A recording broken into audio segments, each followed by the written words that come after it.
Seeing none, agenda item number 3, consideration of the May 15, 2019 PCZBA regular meeting minutes. Have we all had a chance to review them? Yes. Yes. I would note that Member Russell, despite his absence, has sent you a few notes which were forwarded to you via email and are at the dais. He recommends or requests a couple amendments to the minutes from a staff perspective. Those are agreeable to us. All right, we'll incorporate that email into the record. Any proposed revisions or other changes? Hearing none, could we have a motion to approve, please? Motion to approve the minutes. Second? Second. Voice vote? All in favor? Aye. Motion carries. Agenda item number 4 is an oath to those who are going to participate in the public hearing tonight. So if you're going to participate, please stand up and we'll swear you in. Okay.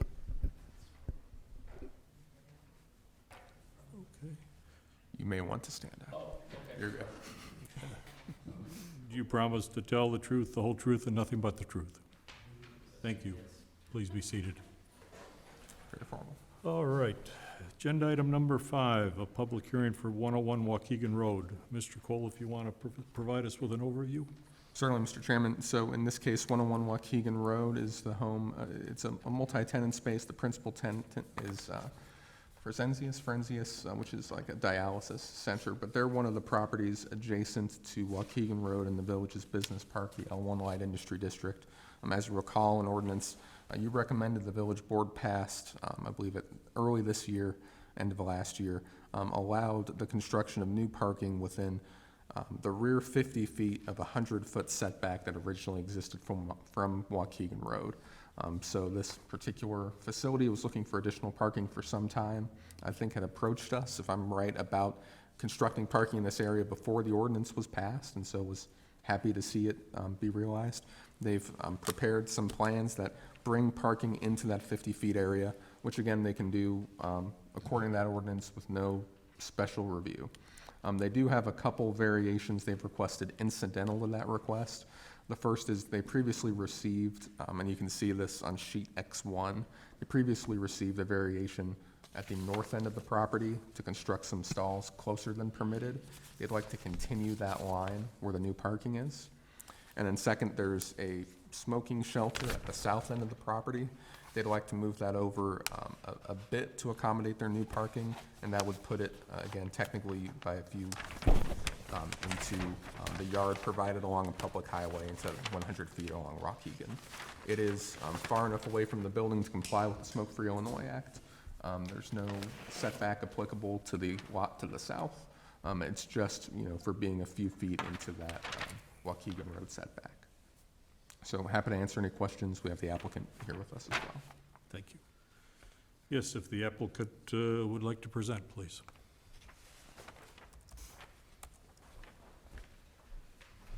Good evening. My name is Cliff Plensner. I'm with Jamal Anderson and Son, ownership of the building. We manage the building. As you're aware, and Mr. Cole has explained, we're looking to add additional parking between the stormwater requirements, landscaping, setbacks off of Waukegan. We've reduced the parking. I think we're down to about 90 car spots now, somewhere in that area. And we do want to provide a smoking shelter for the tenants. I know it's a couple feet off the setback, and we're looking for 7 spots on the northwest corner, car spots. I don't know if you have any questions, anything I could answer. Well, we can adopt and incorporate by reference your petition into the record, so we don't have to go through step by step the standards for variation. I have a question. Sure, Jill, start. I'm just curious, have you exhausted all areas for parking away from the Waukegan Road area? We have. And how? They built out prior to us purchasing the property 2 years ago, I think in 16 or 17, they expanded the north lot. Yeah, there is no other property left there, other than the west side where we're going, or we're proposing to go. So you're looking at 7 spots. Seven, And how do you know that 7 spots is sufficient enough? Or, you know, how do you tally up that that's what's needed? Is that the impervious surface, you know, area that you need, or? well, we're following the contour of the existing parking, and those 7 spots heading west are in line. The Architectural Review Board had us put a turn on that corner, so we lost Right. several spots there. So that's kind of how we got to the 7. I guess my question to the group here is, if they're asking for 7 spots, and it sounds like it's already gone through the Architectural Review Board, and we've had some approvals set forward, how do we objectively, because I'm not in favor of this at all. I feel like we need to stand firm on our, you know, Waukegan corridor and keeping, you know, you can give me a, you know, stack this big talking about the landscaping and everything we do, but I feel like I'm just really nervous about allowing this to happen and regretting it later. And I don't know where we are in allowing something like this. I know it's only 7 spots, but if we give it to you, No, we're gonna give it all the way down the line. good question, and possibly I'm wrong, maybe Glenn could correct me on that, but the 7 spots are the setback from Carriage Point, not Waukegan Road, correct? That's correct. We're encroaching a little bit, right? I mean, aren't we? Not, I don't think on Waukegan. We've got a drawing here if you'd want to Okay. see it. Yeah, here, I can put it up as well. So this is Be great. just continuing the northern edge. The corner, Yeah. Yep. right. Still a corner.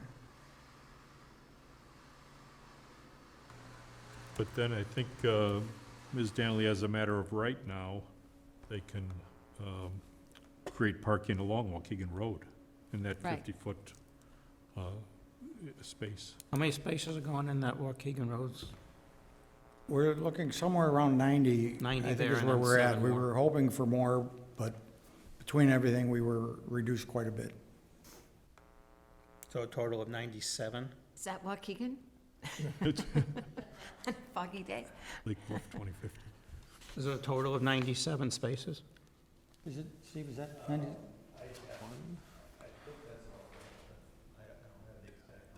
Okay.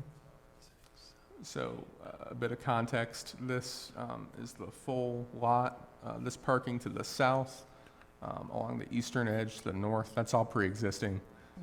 Generally speaking, this parking here along the western edge will take up a detention basin that's already there, as well as there's a sculpture, I think either here or here, that's being removed. So this all is newly constructed, can be built as of right.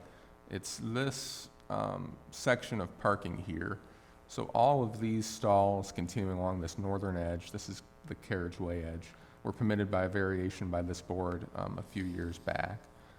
And so to continue that line here, it's just these 7 stalls along the curve that need the variation. And that's the corner, Yeah. which is encroaching on Waukegan. It is, so the 50-foot setback from Waukegan's over here. Right. So it is, the variation is 15 feet from this line, this northern line. Okay. So as far as the Waukegan Road setback, they're conforming as to where they're building. So it looks to be about 80 slots, roughly, along that corridor, the Waukegan Road corridor. So you're applying for an additional variation to get like 9% incremental slots? Somewhere there, yes. We had originally intended to go all the way to the 50-foot, but we reduced that back quite a bit and put that turn in and have a very extensive landscaping plan, which if you'd like to see a picture of it, I've got a drive. I have some, I know the plan changed a bit. I can pull up the renderings you would provide at your first pass if you like. While Glenn is pulling that up, I have an additional question for the petitioner. Did you consider at any time, because I guess the issue, I'm very focused on the landscaping along Waukegan Road, but I think we've kind of permitted some of that by right, so that's, the issue that I then turn to is the impermeable surface increase. It's almost 3/4 of an acre of lost permeable surface. Did you, as part of your plan, investigate a green roof? We've got our engineer here, I don't know if he could answer that. No, we did not. We were there, the proposed basin, which is off to the west side of the proposed parking area, is meant Maybe to at night. replace, in combination with an underground detention facility that's a little farther to the south. The basin that we're providing here will, provide storage equal to what's out there today. Plus the underground vault that's being installed in conjunction with it will handle the detention and volume control requirements for the new addition. I think, again, that this is clearly outside of the scope of the petition, but I think just as a kind of a note for the file, that clearly rainwater abatement is going to be one of the larger issues that we have to deal with as a village going forward. And I'd be interested in understanding how we as a body can work to encourage, not require. I mean, we don't want to put unnecessary hurdles in front of people who are just trying to do business, but how can we encourage things like green roofs to not just, increase the total amount of rainwater abatement, but also lower heating costs, lower air conditioning costs, et cetera. So just make that observation. We're thinking this is, so this doesn't reflect any changes from the Architectural Board of Review. This was submitted before this proposal went there. This was a rendering prepared by the applicant's landscape architect, Which view is that? Is that dated the April west view? 30th. No, is that the How do west we view? ensure, I'm just curious, how do we ensure that that actually takes place? I mean, I know we have, our committee and the follow-through, and, how do we make sure that they provide that landscaping, that pretty picture we see up there? Sure. So a multi-part answer. One is just at surface, what they brought to the Architectural Board of Review, the plans they presented, what they approved, as far as schematic and design, those things are binding to the property. They're obligated to keep them, that way, to maintain them. They have to proceed in accordance with that approval. Now, is it going to look exactly like that picture? It'll be No, better. it's Be better, artistic, right? we would use the plans, where plants are, what species were specified to determine that. You never know if plants will thrive necessarily, or there's always a lot of issues for both the property owner and the village in enforcing that. But, if you were to get something substantially different, our ordinance does provide the tools to rectify it. Right. Fair explanation? Yeah, and in terms of the ordinance that would approve variation, a condition is compliance with plans, one of which will be the landscape plan that will be attached. So, and they have to, it's more than just comply in terms of they put it in, but it also has to be maintained. So for example, if they decide not to put certain plantings in, or they put them in and they die 6 months later and there's nothing maintained, the village could choose to take enforcement action and could take away the variation, because that would be a condition, is they have to comply with the landscape plan. If you so desire that to be a condition. And as part, if you are inclined to recommend approval of this, my recommendation would be, if you want to see that, is to, as part of your motion, to make sure it's conditioned explicitly on the compliance with the landscape plan. I would like that. Yeah. I guess just as a general statement, Ms. Danley, when they did the parking to the north, a couple years ago, 2 or 3 years ago, the landscape requirements were rather extensive. And I drive through there virtually every day or every other day. And from my perspective, it seems like the petitioner has done a nice job. And the landscaping looks great on the north side. I think it's one of the nicest buildings on Waukegan Road. We have a local landscaper, Mariani, maintains it for us. I can tell you, when we started this process for this expansion, our budget for landscaping was $35,000. Now it's $135,000 to meet everybody's requirements. So we do intend to maintain it after we put that kind of investment in. Any other questions or concerns? I mean, from your perspective, Ms. Danley? Thank you. So I would note procedurally at this time, we only have 4 members. It requires an affirmative vote of all 4 to make a positive or negative recommendation. So if all 4 of you aren't voting the same way, you would have to continue this to a subsequent meeting. Okay. Are we talking about the second on this item, you know, the smoking shelter? Or is that a separate vote? Well, I guess that could be a separate vote, Member Miller. I think just to follow up on Member Murray's concerns, the water issue, drainage issue, during the spring rains, was your retention basin at all full?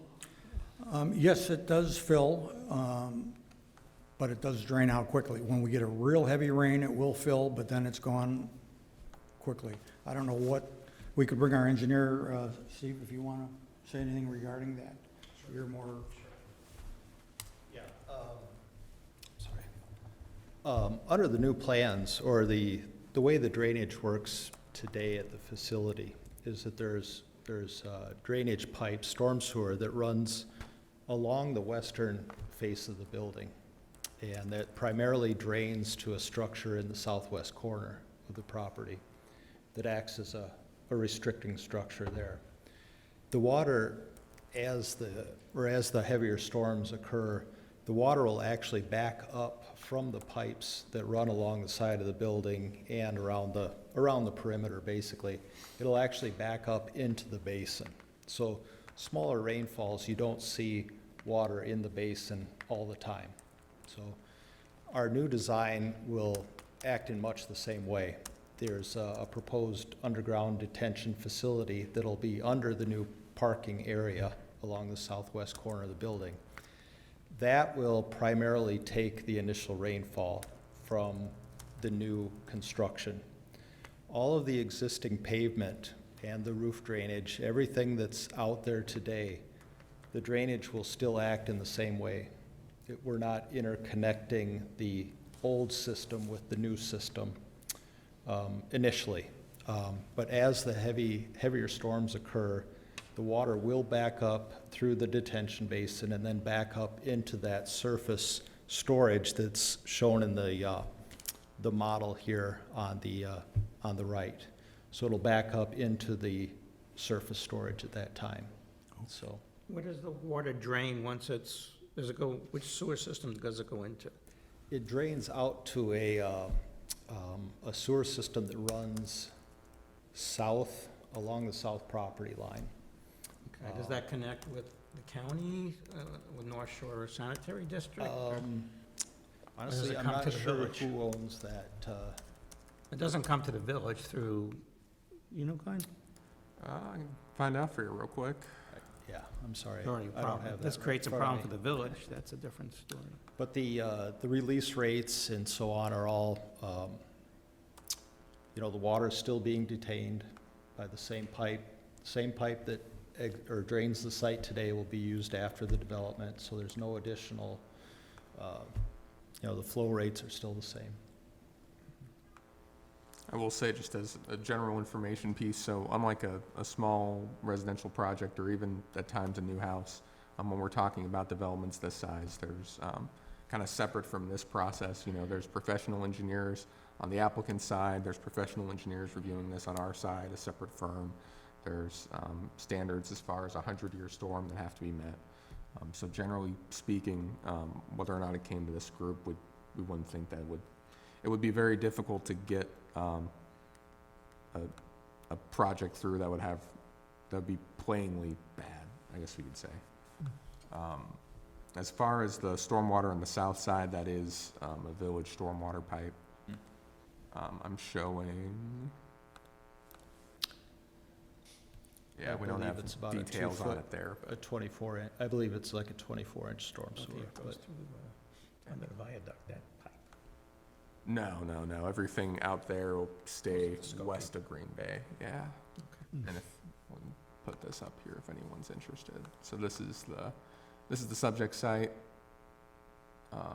This is a marked drainage area as it is, again, under the watershed development ordinance, and you can see sort of the web of sewers that are draining into this line along the south edge. We don't have directionality in here, but presumably draining east. drains to the east, I believe. Yeah. Yes. And then from the looks of it, perhaps into this basin.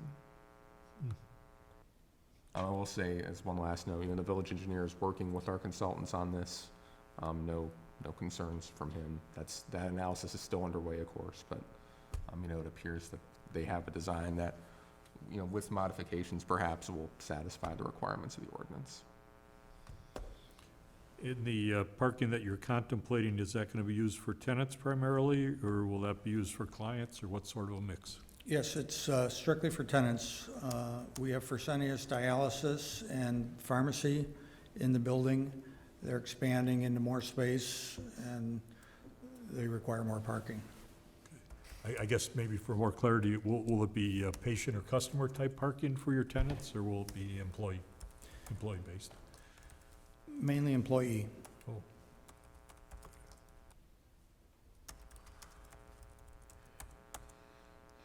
Any other questions or comments from the panel? Should we address this issue by issue, or should we go through both or all three variances and then? Two variances, it's up to the mover. You can take them together, or you can take them one at a time. I would like to do one at a time. Okay. All right. So I guess what we want to do first is make a motion for the first variance, which is the 7 additional stalls. Yep. Inside the setback from Carriage Drive, subject to petitioner conforming with their specified landscape plan. So I'd move that we recommend that. I think we're moving to recommend, correct? If you'd like. Okay. It is within the 10-foot frame. It looks like this line extends a little bit past the 10-foot. That's hard to.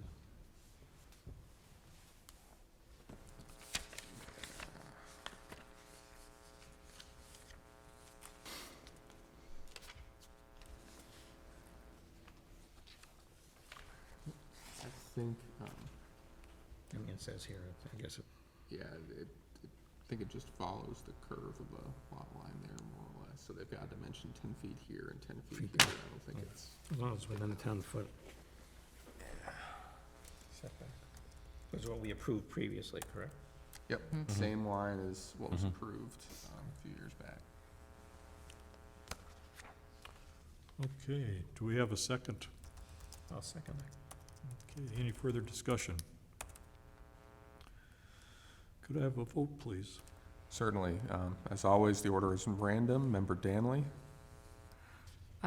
Considering we're inside the set, do I just have to say yes or no? A or nay? Yea or nay? But I have a, yay. Member Miller? Yay. Or, excuse me, Member Murray, but, Yay. and then Chair Peters. Yay. Motion carries. All right. Second issue is the smoking shelter. You wanted to separate. If you could present with respect to that, sir. We have two smoking shelters on the property, one on the north side of the building and one on the south side. There are some smokers in the building, but there's a lot of medical people. They do not want those smoking shelters close to the building.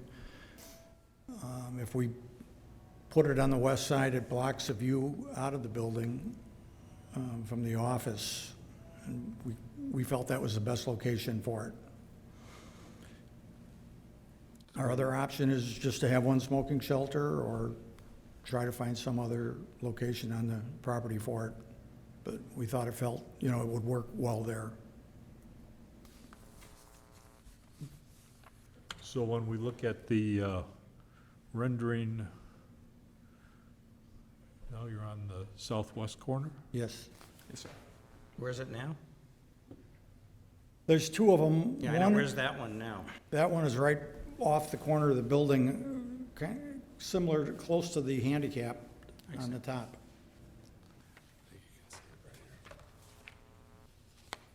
Yeah, here, I'll put it up there as well. Yeah, that one I saw.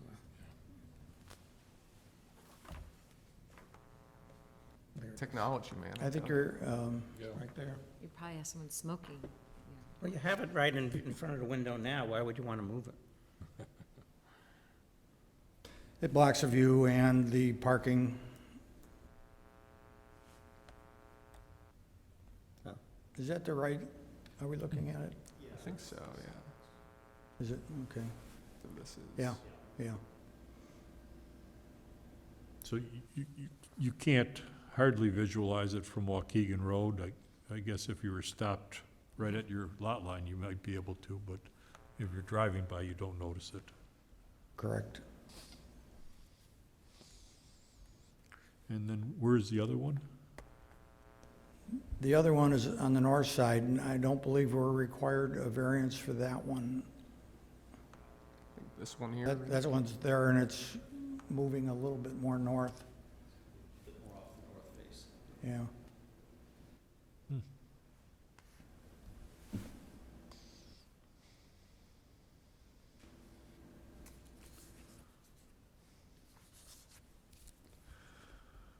How many individuals utilize the shelters per day? Approximately, if you know. I don't know. I'm sorry, I'm not a smoker, and there are some that I see, but there's some nice days. There are people, we have some tables, picnic tables. So I don't think there's a lot, but there I are guess some. that's the question. If there's not a lot, would you really need 2 smoking shelters in that facility? If there's Yeah. not the research that's backing it, knowing how many people are really using it? Yeah, I think the employees can change, and depending on different groups that come in, how many smoke. I know we owned an office building, and there were times there were 1 or 2 smokers in the smoking shelter, and different companies came in, and there were a lot of smokers. So Even today? it's hard to say. There's several hundred people in that building, and I Right. don't know the new people that are coming. It's going to be 100, it could be 300, 400 people. I'm just trying to picture if they only had 1, how far would they have to walk? You know, if you're in city or anywhere else, I mean, the elevators and out, and you can't even be outside a building nowadays to find that moment to have that cigarette, so. And To we get have, 2 in a facility of the size that you are, I'm just trying to figure out the need, you know, and is that okay versus how This- far they have to walk to. yeah, the smoking shelter, I would say they really would accommodate 6 people at one time, so not a lot. And they're not really used during the summer. It's in the bad weather.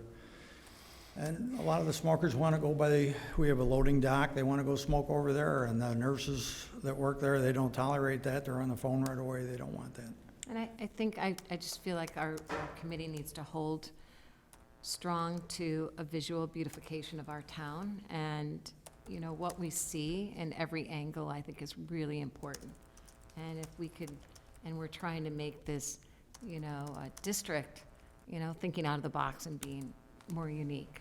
So I know it may sound just like a smoking, you know, shed, so to speak, but it means more to our committee in that what we're trying to achieve in beautifying our town and really holding it at high regard. So, you know, what we see along a corridor and what we see as passing by, and whether we see it or not, it matters, right? I mean, it matters. I can tell you they're good quality. They're aluminum, glass. We have a cleaning service come in there, clean the glass so it's clean. It's not there's no graffiti. Right.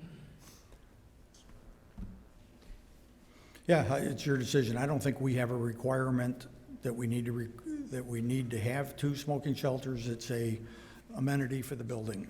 Got it. I have 2 questions. Certainly. One is, how come this doesn't abide by the 50-foot setback that the parking places do? And we'll have to wait a We'll minute. have to wait. Oh, sorry, we're talking very official legalities. Go ahead, I apologize. Why does this not apply to the 50-foot setback that the parking spaces have?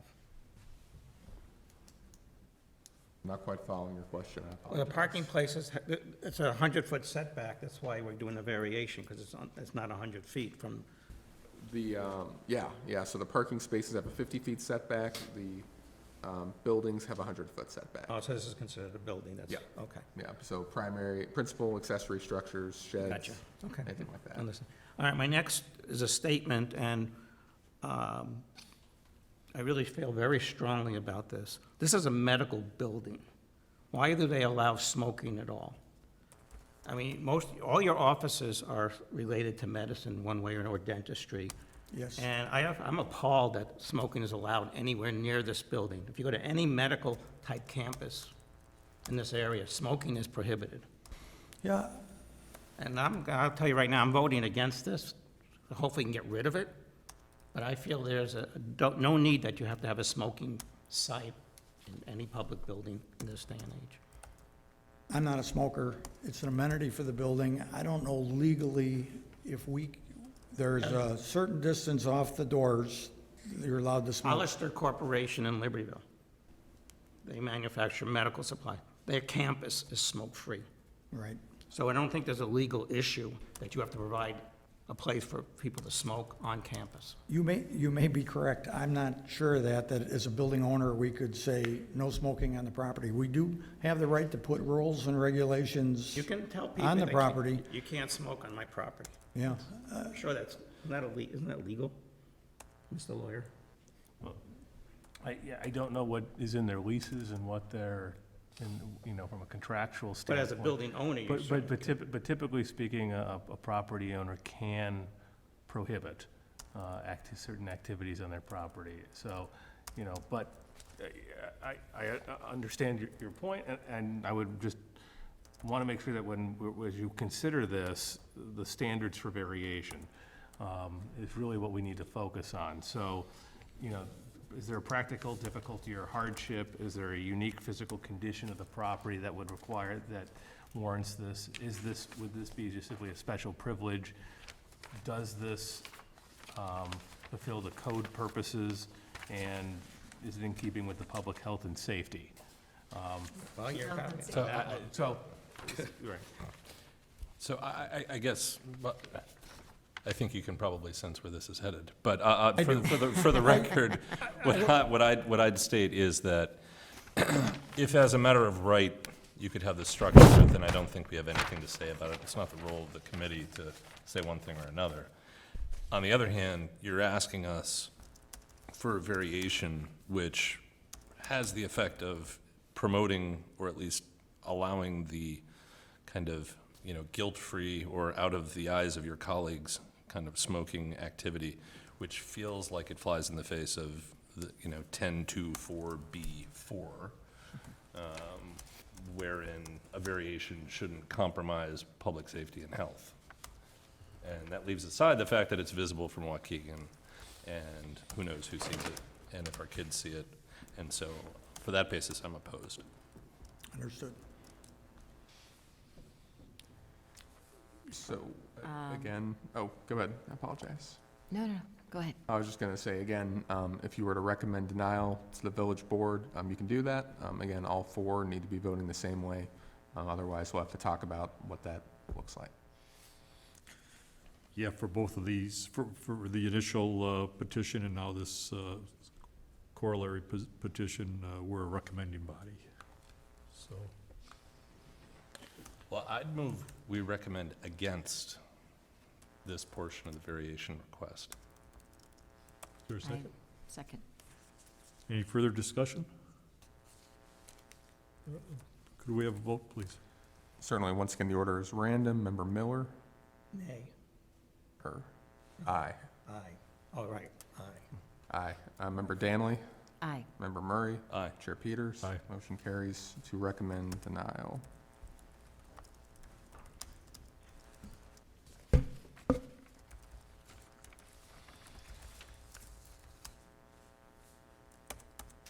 That's it? And when will these be before the village board? Certainly, depending on timing, they may be, we'll hope to have them at the village board at its Monday meeting, Monday, June 24th. We'll typically amend the agenda Friday to include this and potentially the other item on your agenda there at the village board. So I know this one has a bit more going on with the Architectural Board of Review issues that have to be worked in there as well, but we'll make it known if it's not there on the 24th. Thank you. Okay, thank you very much. All right. Agenda item number 6. Mr. Cole, if you could give us an overview, please. Certainly, so this is a subdivision between two properties in the southeast end of town, 617 East Prospect Avenue, owned, I believe I'm right in saying, by the Pezza family, and 454 East Simpson Avenue, owned by the McMurray family. I'll keep it very high level and say that there is a whole list of variations that are necessary to allow this subdivision, which essentially trades part of the back lot of 454 East Simpson and makes it sort of part of a back or a side lot, depending on how you think about it, as 617 East Prospect. Those variations don't authorize any new construction. They don't stay with the property. All that they are is because we're creating new lots, they're necessary just to authorize, in essence, the existing improvements, the existing conditions upon these lots. So you may ask, Glenn, how did these come to exist if they're not legal? These are illegal, right? We wouldn't say they're illegal, we'd say that they're legal non-conforming. So perhaps the code changed after they were constructed, perhaps, at least is the case for a few of these improvements, the prior boards authorized variations to allow them to construct these things. Again, we haven't worried so much about giving you the full legislative history here. Just these are the conditions on the site as it is. These are the variations you'd have to give procedurally to allow this subdivision to proceed. Before we invite the applicant up, I do want to speak to one piece of public comment here from Ms. Stephanie Bjork. So we've, the same line of concern, I would say, and reflects a good concern to raise and be aware of, has been raised in regards to 3 petitions before this board now, which essentially concerns a 20-feet strip of land on many blocks in the original east side of town that was vacated, which is the process of the village giving private property owners back public property back some time ago, 1928. As part of the 419 East Prospect discussions that were had at the end of last year, that was where this issue first came up. So I want to walk through 3 points in explaining what this issue is and what our stance for the village attorney, village staff is on this. The threshold issue is we're not even sure this particular issue Stephanie raises applies here. So there's a list of blocks that this particular vacation applied to. They're generally west of this location. We weren't able to confirm it for sure, but this strip isn't shown on the records we have for this land. It's entirely possible that this issue she raises doesn't even apply to this block of this area. We don't know. The second, our position is, even if it does apply, it's not in any way an encumbrance to the land or in any way restricts what you can do with the land. When you do a vacation, you're saying, here's the land back, it's yours.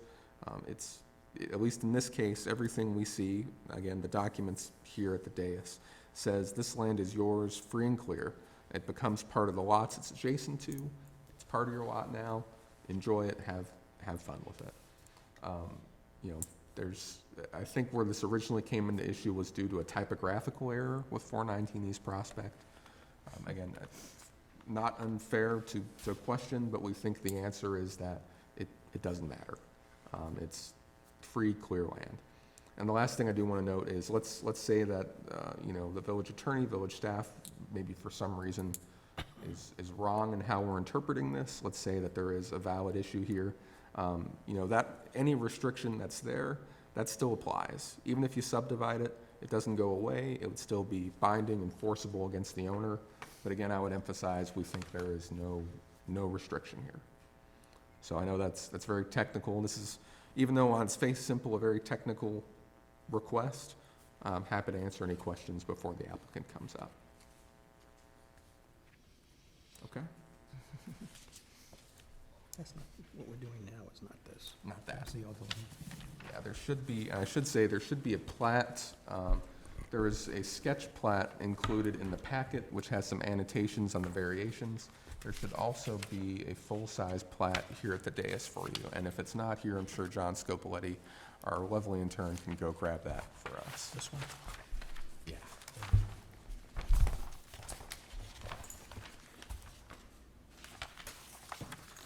John?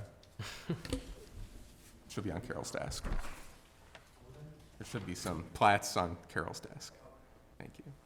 Miscommunications. Would you like to go ahead? Yeah, thank you very much. My name is Paul Pezza. This is my wife, Annie. We live at 617 East Prospect. We've been homeowners there for 10 years. We have 3 kids, and we're really simply here to seek your approval for a lot line adjustment in our backyard. We think it's Susie McMurray, our neighbor at 454, friend and neighbor, has been gracious enough to consider selling us a piece of her backyard that we believe is going to be beneficial for both parties involved. From our perspective, it will greatly enhance, you know, the living space in our backyard for our kids. It'll be a natural extension of the lot line going back to the alley. And just to give a little background, when we bought the home, we had 4 tax IDs. So it's been over the years, homeowners have just acquired those little pieces of land back to the alley, which is where our garage sits. And, you know, we think it's going to be a great addition to our home. And from Susie's perspective, you know, some cash and reduction in property taxes, perhaps, that I believe she can comment to if she'd like. But that's it. It's a very simple transaction that we think makes a tremendous amount of sense for both parties involved. Thanks.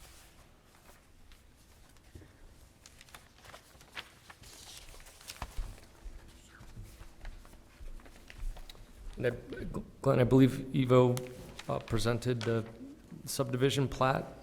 Yep, we've got it right here. Perfect, So, okay. sorry, we had a That's lot okay, going I'm on today. sorry. Left on the desk. I apologize, Apologize. it arrived later than expected, but Right on time. Visual. Again, this is, we think the sketch plat that we included in the packet shows the transaction well enough. Formally speaking, this is the document you're approving. Shows, the first page shows the 2 lots that will be created. You know, so where the buildings are, where they'll set the new poles, where the existing lots are. And the second page consists entirely of all the different people that need to sign off to make this transaction legal. So.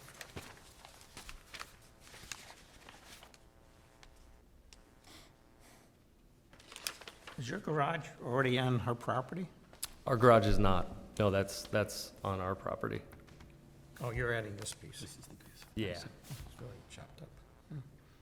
So can I just ask, while we make this subdivision, I'm obviously in favor of simplifying lot lines, especially when it's such an amicable relationship here, but there was some water, you know, you've had such water issues on your property.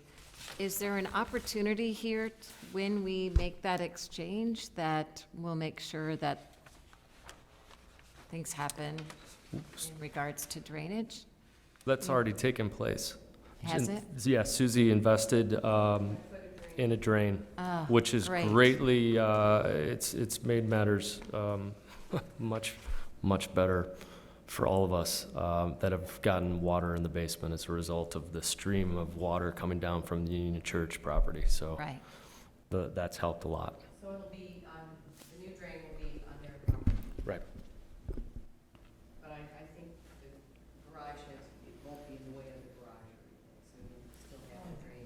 That's correct.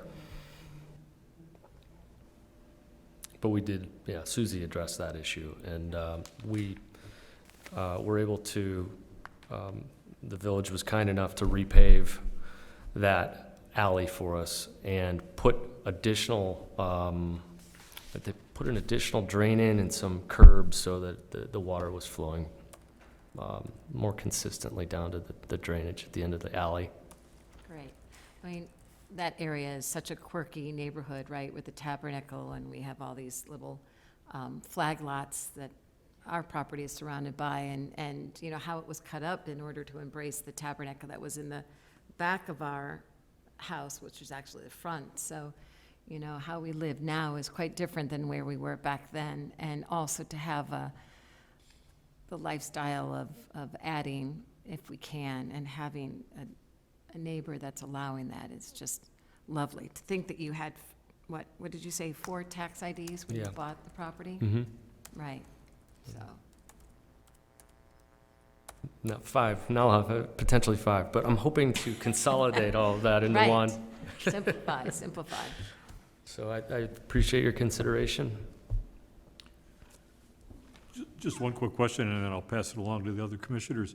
Who owns the property to the, to your east? To our east, Lot 69? looking at the plat here, that's Susie's property is just to the east, right there. And then we have the Osbornes that are, what are they? 619, are they 619? They're just to the east of us, but closer to our house. Yeah, just north of Susie and east of us is the Osborne residence. Okay. Yeah.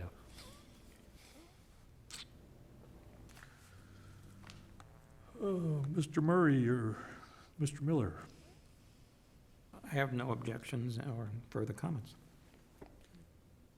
Same. I guess barring any further discussion, do we have a motion, please? I'll make a motion to pass this as described. Do we need a separate motion for each variance? You or- can do it together.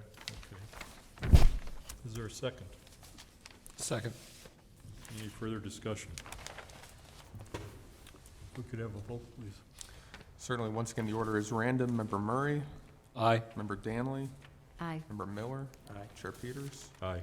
Motion carries. Again, this will be, you'll go for approval June 24th, next Monday, 7 o'clock here. Same time, same place. Thank you very much. Thank you. Exciting. There was a mention in Mr. Russell's comment about the garage being moved at some point or being rehabbed or, and that said it was in this packet here that there was a suggestion of it. I don't see that. Yeah, so the Pez's at one point, perhaps in the future, are hoping to seek an additional variation to enlarge their existing garage. Again, that would, the conditions of the site are such that that would come back before this body. Same thing, the shed that's non-conforming there on the, Right. yeah, that can be rebuilt without coming back before this body. Sure, if you want. Yeah. So you see our garage right there on the left, the shaded area. Right, yeah. If we needed to extend, to make it a little bigger to fit 2 cars potentially, what would the process entail? Would it be coming in front of the board again to request a variance for that?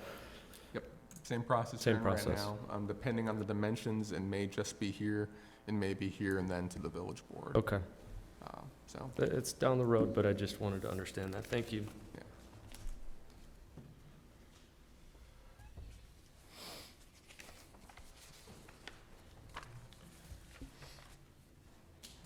All right, agenda item number 7, discussion regarding L1 district use regulations. If you wanted to give us a brief overview, Mr. Cole, that'd be great. sure, so, now we get to the fun stuff, now we get to the planning stuff. All the applicants are gone, we can loosen our ties, it's great.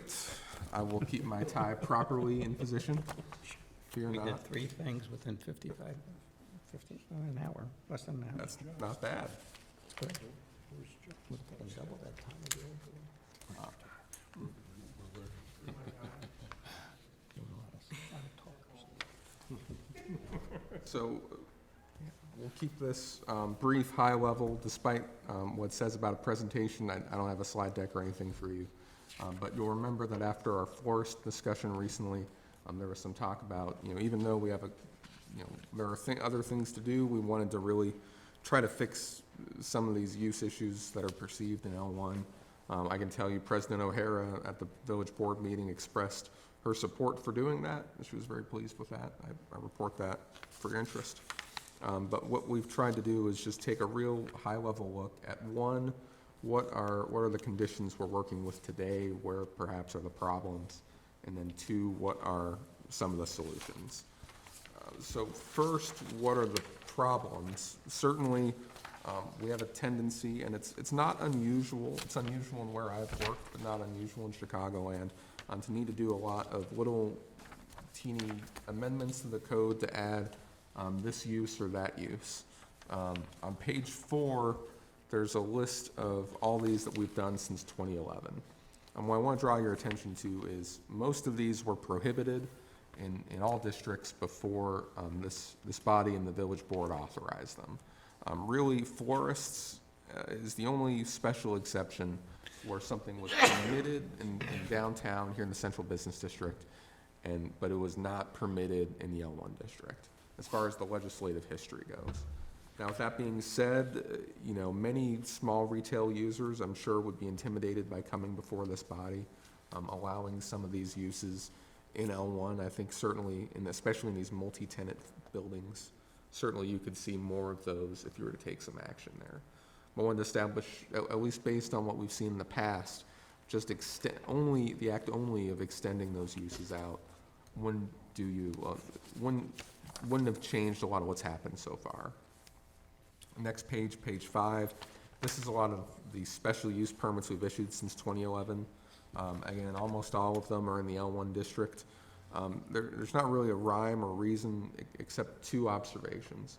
The first is the pattern has been when you approve a use, you make it a special use, you make it a special use permit. The second is physical fitness facilities probably are the most common special use that's being issued here.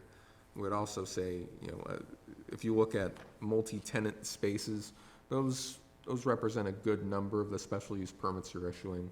Not all of them, certainly, but a good chunk. So, with that in mind, we, as a staff, we looked at what are some options, bearing in mind that we don't necessarily want to spend a lot of time with a very complicated way of handling this, although we can. So we have 7 choices here for you, and this is really for now, for the future, right? The first, all these uses permitted in the central business district, all these retail uses, we can carry them right over into the L1 district. We can make them permitted. As staff, we don't see any issues with that. That's been recommended by our planners. We think it's consistent with a continual vision to increase retail uses in the district, and it's the easiest thing I can do. I just have to write the letter P 18 times, and it's done. The downsides, one is, again, if you look at the past, does it fix a lot of these past issues? Not necessarily. And then, I guess from a planning standpoint, I don't think you have to worry about it necessarily, but as a planner, I do have a little bit of heartache that essentially we're just making a very laissez-faire district. And maybe that's a temporary condition. Laissez-faire to a point is good, but more in the sense that, you're allowing what could be some relatively intense industrial uses to be right next to the equivalent of twigs. Now, naturally, those uses will separate themselves out, but, in the future, you may consider as we go through other planning processes, you may want to think about how to have something more directional there. Are there a lot of retail options in the CBD that need a special use in the L1? Doesn't seem like if you allow it in CBD, why it would be difficult to be in L1. At a very high level, you wouldn't think so. We would agree with you. And I think, if something is a quaint store in CBD, they're not gonna wanna go to L1. No. Traffic pattern is completely different. Now, will that be true in 10 years?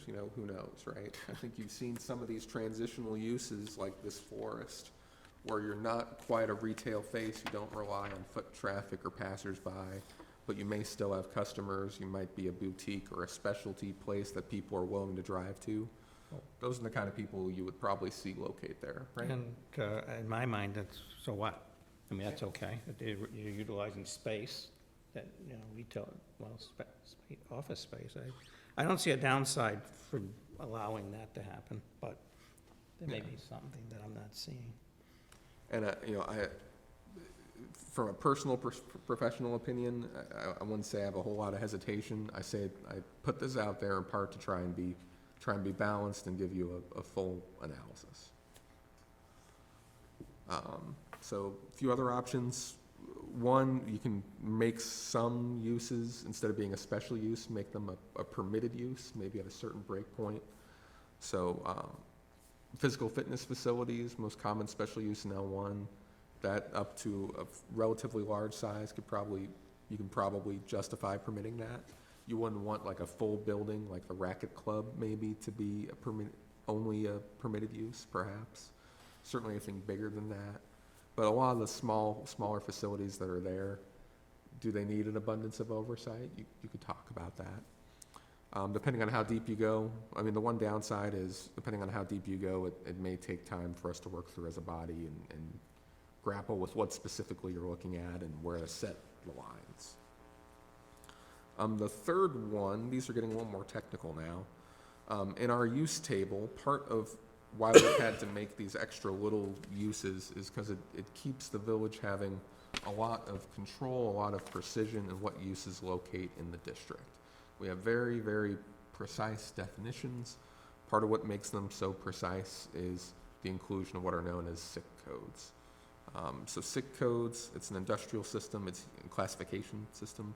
It's used for economic forecasting, but it says, here's the whole world of manufacturing. And your manufacturing facility somewhere is going to fit into one of these 999,999 codes. Maybe there's even some fractional codes. There's a very big book that very smart people have used to try and classify all these different kinds of things happening in our economy. From a planning standpoint, it's good because it's comprehensive. It's bad because, two things can be classified in totally different parts of the world, but when we look at zoning criteria, when we look at noise or heat or light or traffic, they can be very similar. So one thing that can try to loosen up some of these boundaries would just be to make these codes advisory, to start to be able to call things, for example, call things florists, even if they don't necessarily have a retail face, or call a motorcycle repair shop an automotive repair shop. Two different classifications. From a zoning perspective, you may feel comfortable saying same. But understand that can lead, we lose precision. That can lead to unintended consequences. Going a little further, what some communities have is this idea of administrative use interpretations, right? So always, in administering the code, there's always some degree of interpretation. We might say, sure, you're a food store, and maybe you sell liquor, and maybe you sell food that's ready to eat, but at the end of the day, you're a food store, and we're going to treat you like a food store.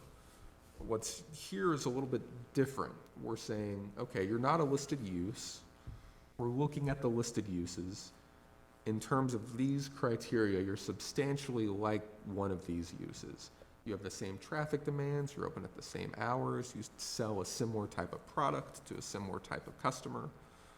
Even though you're not explicitly listed here, we're going to go through a process that's administrative, that probably doesn't come before this body, that's inexpensive, and here you are and you can locate here. And you can put some boundaries around who can get that type of relief. We can do a lot of different things to tailor that in. narrowly to try and make sure we're not, that big projects are coming here. Of course, the village administrator can always decline, typically that's who does this, can always decline to extend that interpretation. It would come here for a text amendment the same as it does now. Again, just tries to add more flexibility into the code. One more choice in this flexibility world, if you would, special use permits. This is not a common tool in this part of the country in my research, but in different areas, things like it are essentially, you have, instead of having a full special use permit and a full special use permit process, you can have more administrative processes for smaller, less intense type of uses.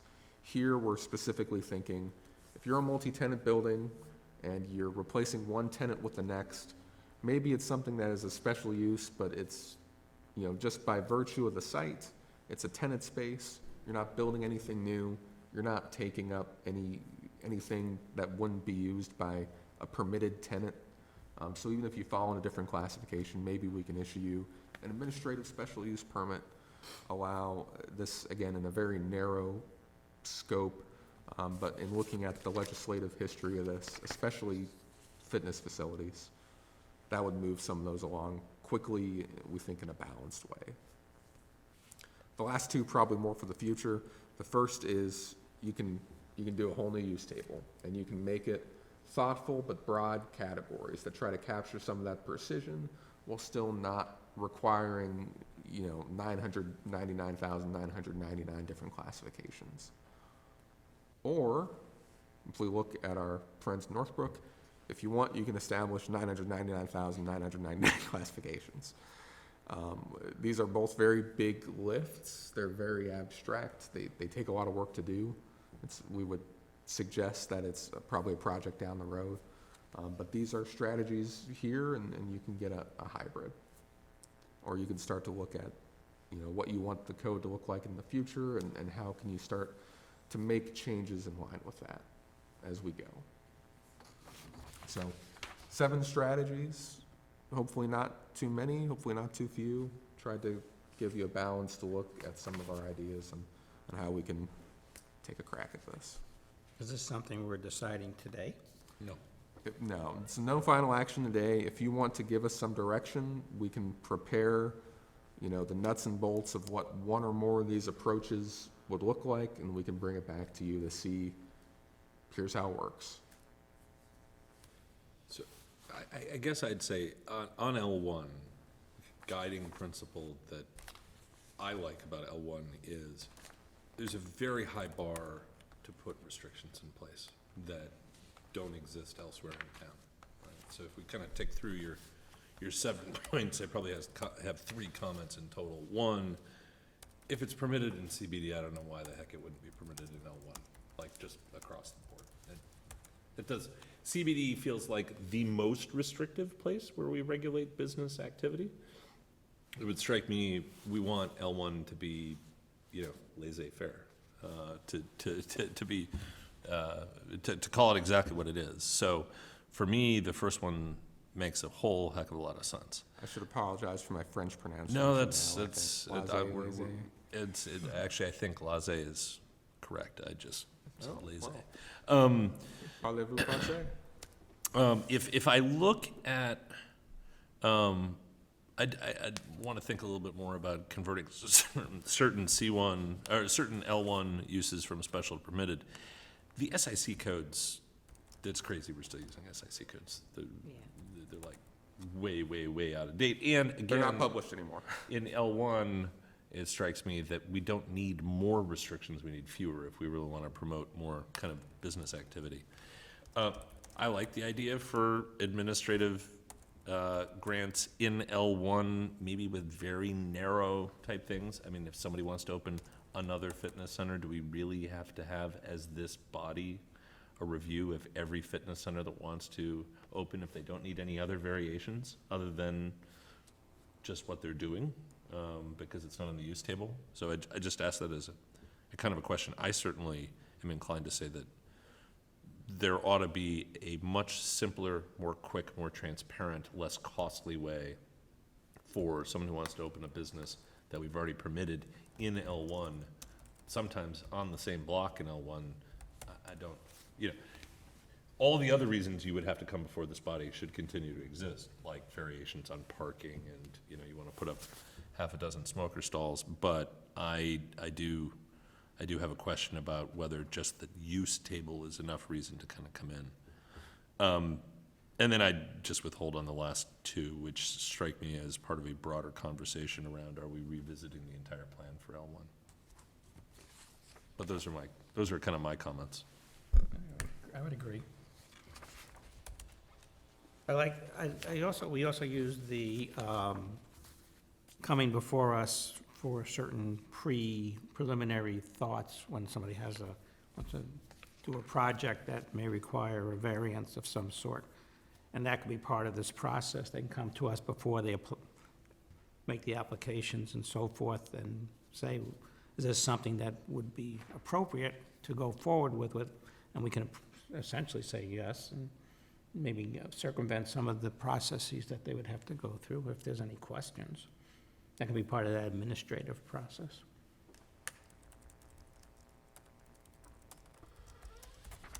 I don't like the idea of the pure administrative. I think there has to be a little bit more oversight from us or from someone, unless it's something so obvious that we've already approved it and we're just talking about the size, relatively speaking. But I don't see why they have to come before us as a formal process if all we're gonna do is rubber stamp something we've already done before.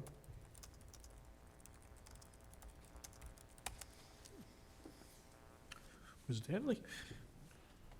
Oh, you know, I just feel like I need to digest a little bit of this, but, you know, I'd love to continue this conversation. But I so agree with the first one, and that anything that the CBD had should definitely go into the L1.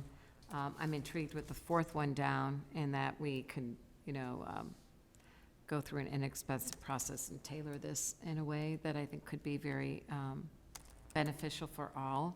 I'm not in favor of the one ahead of it. The economic forecasting just seems to be a little out of date and certainly uncertain, especially the limitations that I think that it would foresee.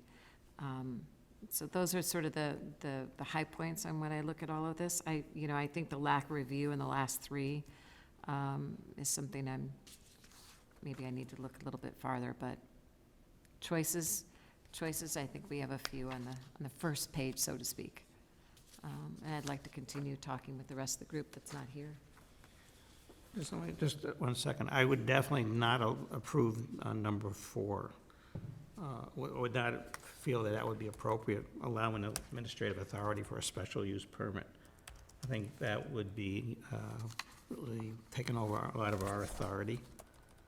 And as our old chairman used to say, multiple eyes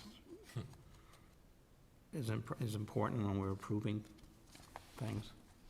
So I think 1, 2, and 4, I would go with. I said 4 before I meant 5. Number 5 was, 1, 2, Yeah. 5, yeah. You meant 5. 4 Yeah. seems too broad. Yeah. Well, 14 seems too broad, right?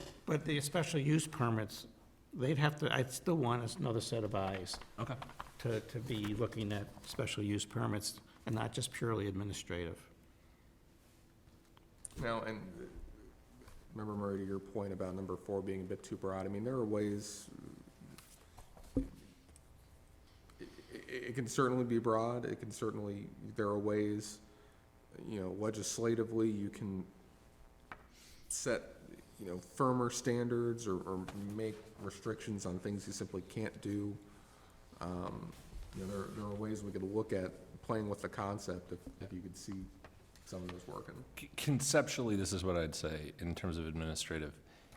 If we approve Bob's Froyo in L1, and it is in all respects conforming to all requirements except for the fact you can't have a Froyo place in L1, and we approve that, and then Susie wants to open Susie's Froyo immediately next door, exactly identical operation, and conforming in all respects except the fact that it is also not an of right use of L1.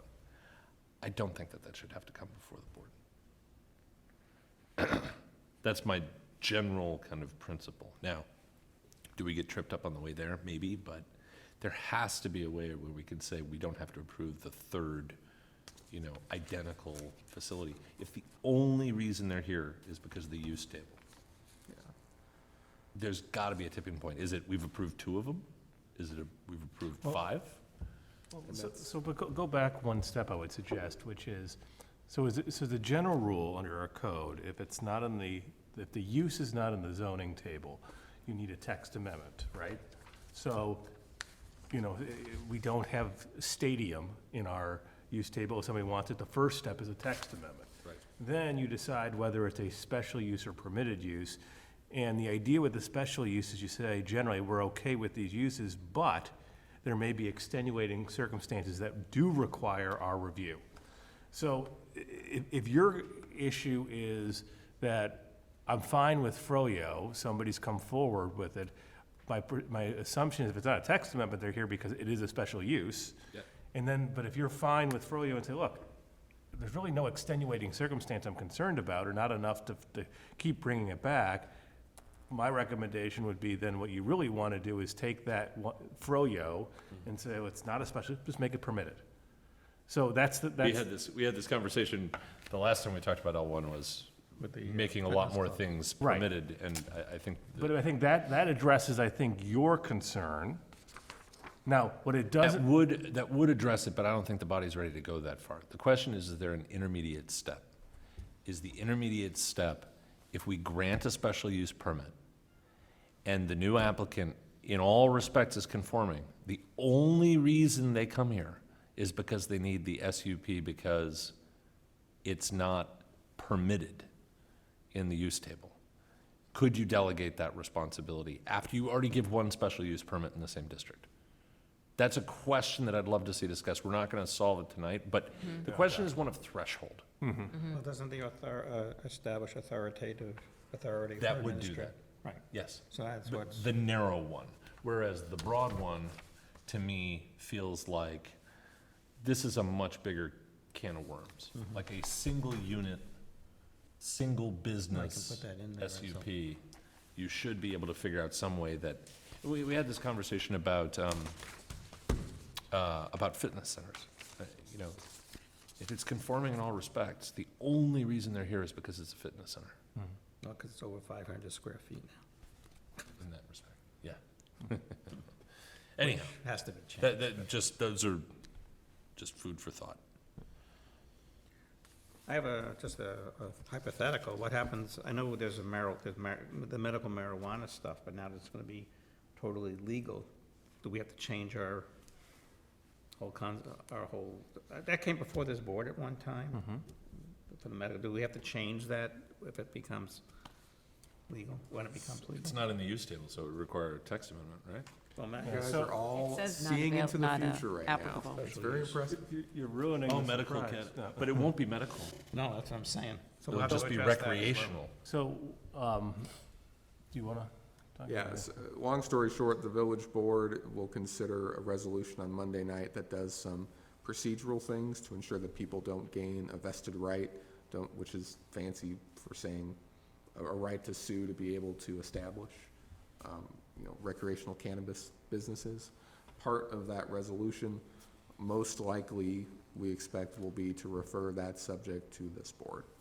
That may come with a lot of direction, that may come with very little direction. I can see that being flagrant in L1. Also, and so you, under the statute, that there's a bill that was adopted by the General Assembly and looks like it will be signed next week into law, it does give the village the authority to prohibit recreational cannabis dispensaries, or if you'd like to permit it, you can regulate it, whether by special use or other types of restrictions.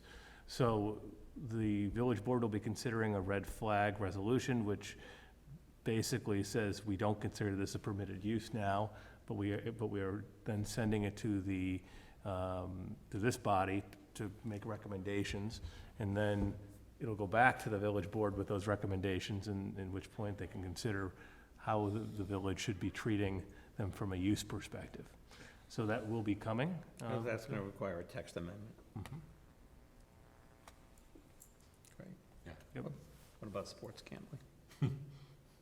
Gambling, what about gambling? Yeah. Same thing? Same thing. Yeah, well, so at the moment, it is not permitted under our code. Yeah, so outside of the zoning code, there's just a general prohibition on gambling. Oh, okay. So you can establish a video gaming terminal here, sports books come, I think they're going a little bit further north than us, is, you know, Mhm. the people who are asking for it, but they wouldn't come here either. Well, the east side was dry at one time, so one knows. One never knows. Money talks. I think excellent questions and excellent dialogue. I guess getting back to the L1 issue, it seems to me there's a consensus with respect to the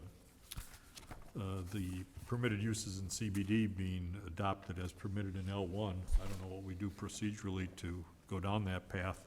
And it also seems like there's a consensus with respect to option number 5 to probably delete it from the group of options. And I think my third comment is whether or not the village staff has any strong feeling as to which of the remaining 6 options, or really it'll be remaining 5 options, would be best suited for this particular village. I'm usually not in the business of giving recommendations, so this is new. Certainly, number 1 has been well recommended by a number of people. I think that makes a lot of sense. Number 2, it would bog you down a bit. I would look at that choice as it relates to physical fitness facilities, and perhaps that's it. And bearing in mind that we can keep using that as a strategy going forward. Number 3, I'm all about. You know, and I think it is, the use of SIC codes is common in many contexts. You know, I don't want to say it's outdated. It's very useful in some cases, but you know, if you look at how do you respond to this history, that's the way to do it. And then the last one's kind of the rub. The last one, is the one I'm not sure about. For context, I come from communities where this is just built in, you know, if Are you it's- talking about 4, or are you talking about the next page? I'm talking about number 4, Okay. administrative use interpretation. Mhm. So communities I've worked in before, this is built in. You can say, typically a planning director can say that a use is similar to a permitted use, and it can go ahead. This is the first community I've worked in that has this finite banding of it. So I'm biased. To make a transition, what would it be if we allowed this administrative use, but the administrator would have to come here first before giving final approval, not the applicant, but the administrator wants to approve this will come to us. Sure, so I'd respond to that in a few, let's say let's come to that, but let's back up and let's just say, how can you have visibility into this? How can you have oversight into this? There's a few ways, right? So one would be you're notified when an application comes in for this. Another would be you're notified when interpretation is rendered. Another would be the neighbors are notified when interpretation is rendered, because this would be for a specific property, for a specific use. Something we see in historic preservation, I'll defer to Ben if it's legitimate, is, you know, this is circulated to you, you have a chance to file an objection with the administrator. If no one objects, well, maybe the objection has some procedural weight, maybe it doesn't, but, you know, you have a chance to provide feedback, but that keeps the timeline short. I'm not familiar with a town that does it as you just proposed. I don't know of any reason that would be forbidden, certainly. Just the fact that it would come before this committee even Yeah. as a piece of paper, I mean, that's what I mean. Piece of paper, a discussion item, you could certainly. To me, that no seems like reason it wouldn't would do that. circumvent a lot of questions and. So, I mean, so one of the issues becomes, so consider 2 things, one of which you only meet once a month. It's, And so one of which is a timing issue. So if, for example, tomorrow, let's say that you had something in place where Drew could issue a use interpretation, tomorrow, somebody would have to wait, 30 days to find out if there's an objection if it comes before this body. So, and if there is, then you go through the application process and all that, so you're talking a couple-month process.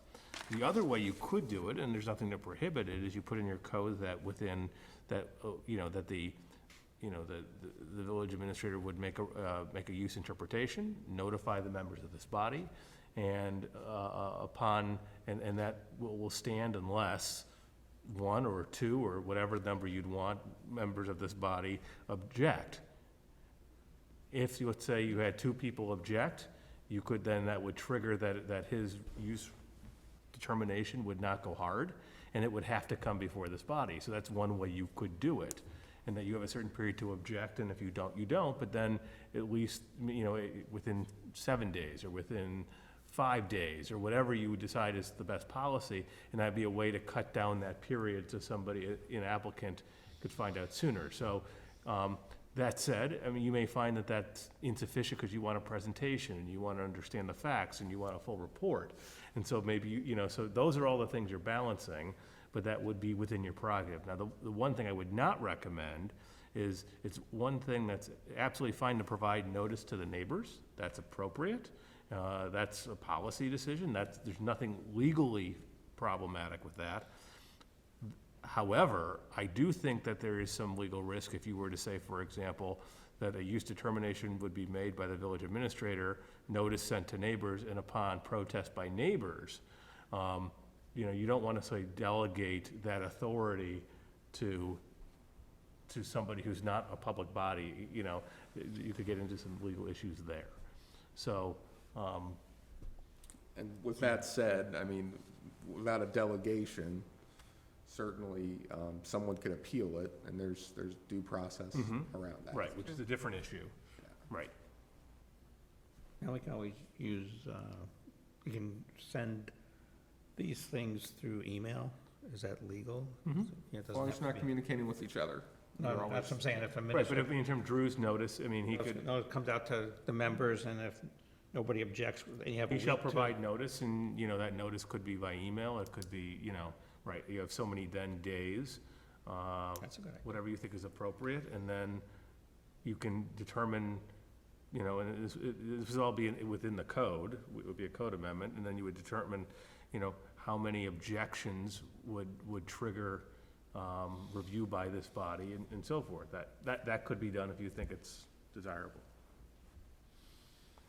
And if there's interest, of course, we can keep talking through some examples. I've got a couple illustrations if anyone wants to hear them, but certainly it might be easier to, if we have if everyone's interested in this, it may be easier to continue our conversation with the document, and the full group. Yeah, I think Ben's proposal, I think, carries a lot of weight. Because we can certainly address it individually within 7 or 10 days, and if we don't, well, we missed our opportunity. Yeah. But it would create some efficiencies. So I'm looking at page 5. If you want to follow along, I'll give you 3 illustrations of each of these 3 different strategies, one of which you've already turned down, but I just want to include for the sake of completeness, right? So, near the bottom, 2016-26, Hunter Fitness and Nutrition. This is one of the earlier physical fitness facilities that located in a multi-tenant space in 37 Sherwood Terrace. So one strategy that would have, let's say if you wanted to prevent this petition, that would have done that, would be to when this came forward, make it a permitted use. Below a certain size, that's your second strategy on the list. Another way would be, and again, we've already set this aside, I say it to illustrate, but let's say you had a box that says, hey, you're a special use, you're going into an existing facility, you're not proposing any exterior improvements. In these circumstances, the village administrator can grant it. Then you could have that be an administrative grant, that person could go in, you could do that. Now, this use interpretation thing doesn't use that example well. For that, let's go up a little bit. Let's go to, actually, it's down a little bit. So let's go to 2017-10, Gen X Performance. Motorcycle service and repair. Well, you know, this isn't a listed use. It's in a different SIC code classification. So today, I was here for this. This was my first one. You know, you do a text amendment, you make it a special use, you put everything in place. Now, let's say that, you know, you had this use interpretation clause there. The village administrator can say, okay, I'm looking at this district. You know, it's made for light industrial uses. This is similar in purpose, right? One of these special uses is automotive repair. Motorcycle repair sure is a lot like automotive repair. They're similar as to customers, they're similar as to work that's being done, they're similar as to wastes and to noise and to lights. Sure, and this is substantially similar, in this case it would be, it's a special use, you have to go anyway, but you know, you'd be that far. You wouldn't be at the legislative piece, you'd be at the point of a narrow action to take. So I don't know if that helps anyone's thinking, but. No, I think that we should work on, you know, I think that would certainly simplify the process. Yeah, I'm a little bit concerned about, you know, unintended consequences if we're a little too aggressive or too liberal, so to speak. But you never know for sure if what you're doing is the right way of doing it. Right, you don't know You're until. presented with the,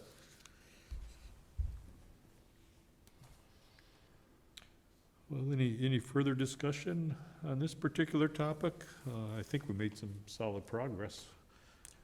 And I think the other members would be, probably agree with our general consensus so far. Okay. So what I'm hearing is, at the next meeting, we'll bring you, we won't notice it for a hearing, but I think we can bring you the ordinance. It's just as easy. A lot of the work's ready. We'll bring you, extending these permitted uses from the CBD into L1.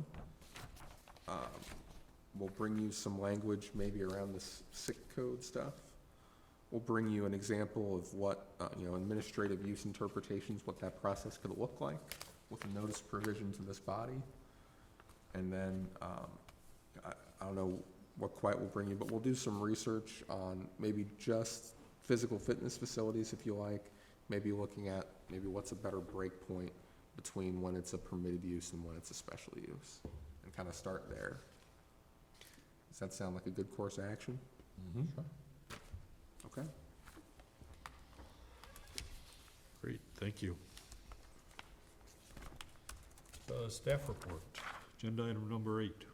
Sure. The only thing I would report, about 4 or 5 weeks ago, this body sent along, or was sent, I should say, a copy of the village's draft sustainability plan, put together by its Sustainability Community Enhancement Ad Hoc Committee. Very concise name.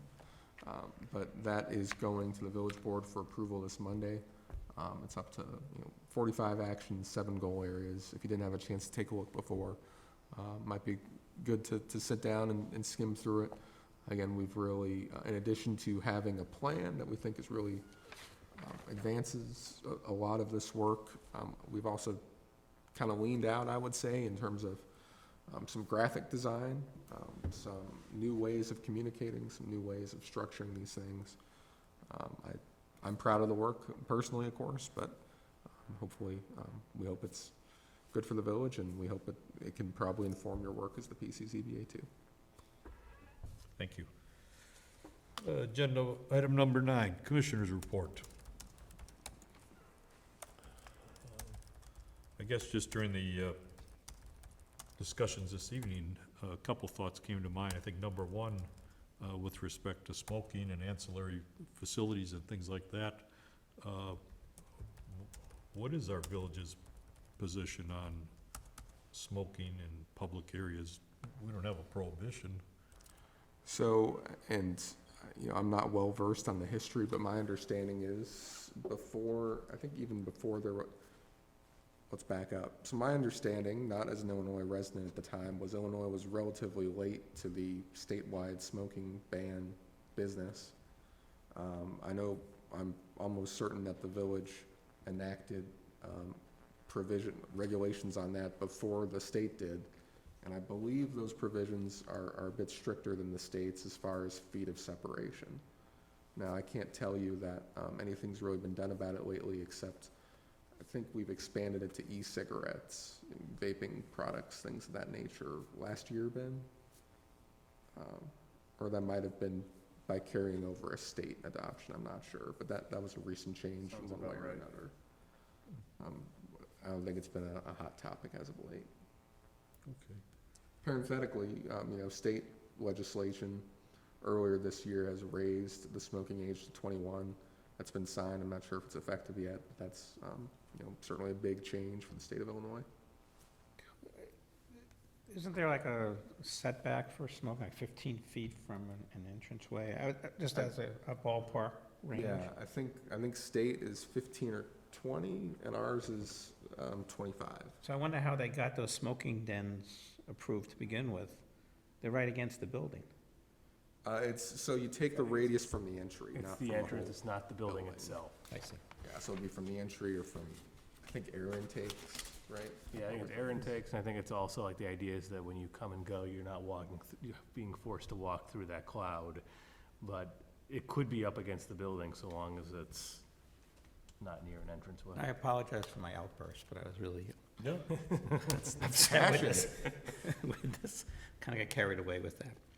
I guess the other comment, I thought, we've been moving along very, very nicely for the last several months, but I thought, going forward, when we have a petition, I'll just leave it up to the commissioners to jump in on any particular issue. I used to sometimes go to the right side, to the left side, or vice versa, just kind of by habit. But I think the better approach is that once we have heard the petition, then whoever wants to jump in, feel free. I think if it's a complicated petition, let George go first. I'm just- And George may, but, You just may, that's true. I think, unless the commission has any other thoughts, but, that seems to be a better approach probably from my perspective.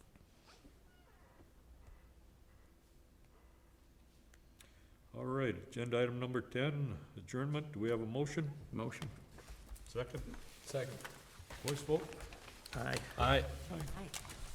Motion carries. So since we had 4 votes